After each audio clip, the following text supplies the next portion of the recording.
As novas tecnologias vieram para ajudar a gente, não é verdade? Não necessariamente. Para algumas pessoas, computadores, internet, aplicativos, redes sociais podem ser um grande problema.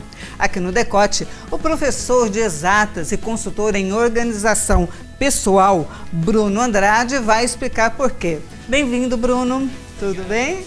Bruno, a quem essas novas tecnologias podem prejudicar, trazem esses problemas? Vamos pensar no seguinte, né? A proposta da tecnologia é melhorar a nossa vida. E quanto mais ela evolui, a gente sente que mais treco a gente tem, mais ícone de app no celular e todo mundo também mais doido e sem tempo, né? Então, na verdade, a gente sente que não ela simplesmente, só ela vai ajudar. Então, para virar esse jogo e fazer com que ela cumpra a real função dela, tem que ter alguém por trás, que é o usuário. Então, como o usuário manipula isso com mais foco para que isso possa ser realmente benéfico. Então, quando você me pergunta quem ela pode prejudicar todo mundo que está na frente da tela. Agora, tem pessoas que têm algumas características, né, mais diferenciadas que podem se prejudicar mais com essa diversidade de opções que a tecnologia nos oferece, né? Sim. Tem pessoas que têm um pouquinho mais de dificuldade de concentração, mesmo no mundo analógico, né? Alguém, quando está lendo um livro, já está pensando no que vai fazer amanhã, ou que ficou remoendo uma mágoa antiga, então a mente vai devaneando para um lugar e para o outro, ou se em cima da mesa tem o livro de estudo, mas também tem um álbum de fotos, ou tem um livro mais interessante, ou uma conta para se pagar, a pessoa já se distrai e começa a olhar na conta. Então, tem pessoas que têm uma facilidade maior para se distrair no dia a dia. E quando essas pessoas caem no mundo digital, aí é maior ainda, porque as redes sociais são muito chamativas. Então, imagina só uma cena muito tranquila de alguém que pega o celular para pagar um boleto.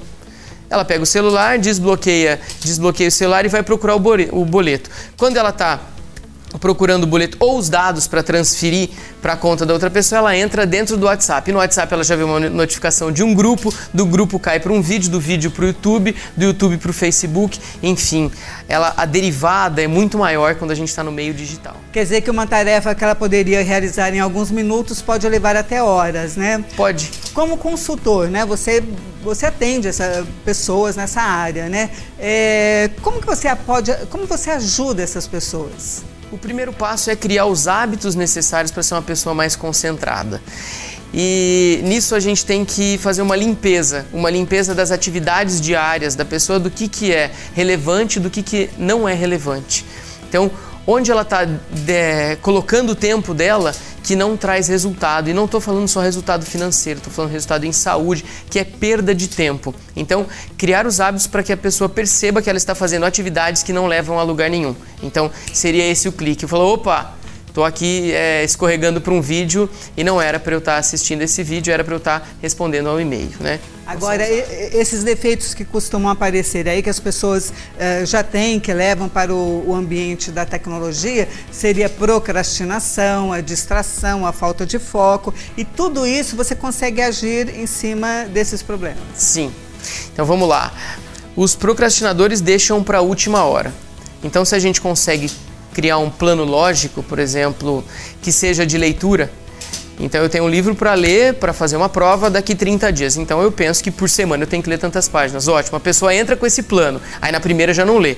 Aí, ela tem que redividir nas outras 3. Aí, na segunda também não lê. E vai passar a noite em claro no último dia e fazer. Então, a questão de ter um planejamento ajuda para quem procrastina. E quando a gente pensa em foco, o que atrapalha as pessoas não estarem pensando naquilo que elas estão fazendo? Tudo aquilo que elas não estão fazendo. Então, a questão do que te atrapalha é o que você não está fazendo. Então, manter as suas próximas ações anotadas, seja no aplicativo ou em uma lista, para que elas não invadam sua cabeça enquanto você está se dedicando àquela ação do presente, também ajuda a gente não ficar no futuro, porque muito da perda do foco tem a ver com aquilo que você não está fazendo, que está invadindo a sua cabeça na hora de fazer.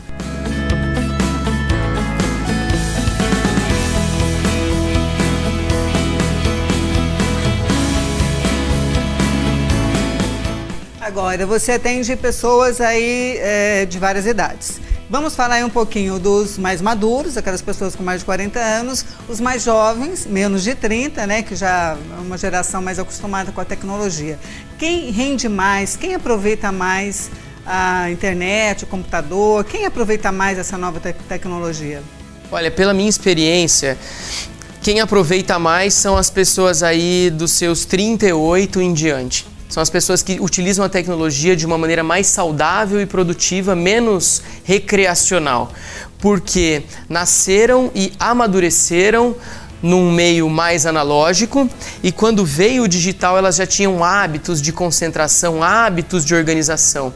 Porque apenas as ferramentas não adiantam coisa alguma. Então, eu preciso ter o hábito do marceneiro antes de ter o martelo. Então, essas pessoas, vamos colocar, essas pessoas que já se criaram marceneiros e hoje têm um martelo super tecnológico. Elas produzem mais do que esses que já nasceram com o super martelo, mas não criaram o hábito. E é interessante que essa geração que nasce já com a tecnologia na ponta do dedo, usa mais fácil, mas de uma maneira menos assertiva. Tem mais facilidade na interface, no uso, mas não usa para produzir mais. Produzir do ponto de vista de saúde, dinheiro, negócio, enfim.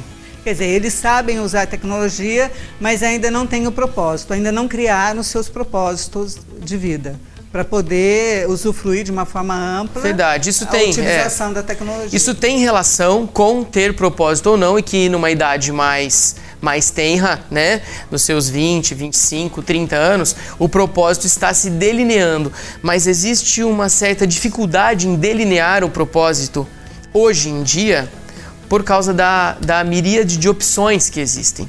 Então essas pessoas que hoje têm seus 38, 40, 45 para frente, elas tiveram mais paz quando estavam criando seus propósitos. Então por isso elas têm um propósito um pouco mais centrado e a tecnologia vem ajudar a dar vazão a esse propósito. Já a geração mais nova que está tentando criar o seu propósito no mundo de ebulição e com toda a distração que a tecnologia faz, vai ter um pouco mais de trabalho em delinear o seu propósito. E a gente vê aí algumas mazelas da falta de propósito já aparecerem em jovens adultos, né? Mais depressão, mais suicídio. Isso é fato que é falta de propósito ou uma descrença no futuro da humanidade, né? Então isso daí também é um alerta para os mais jovens, né? Que dominam muito mais as novas tecnologias, mas ainda não tem um porquê usá-las, né? Então, dar uma atenção maior a encontrar os seus objetivos de vida, é isso? Sim, aí nisso eu recomendo um trabalho que não é a minha área, mas um trabalho de coach para que essas pessoas, um trabalho com um coach, para que essas pessoas delineiem o seu propósito, consigam focar e utilizem as ferramentas para isso. E outro aspecto muito importante também que tem que ser colocado na pauta de hoje é o quanto a interação com a tecnologia está tirando a interação humano-humano. Então, propósito, relação com outros humanos e relação com a natureza e com o meio ambiente, isso vai formar um ser que sabe lidar com a tecnologia. Quer dizer, é importante você estar conectado, mas é muito mais importante até você estar desconectado, é isso? Sim, a dose entre a conexão, o online e o offline.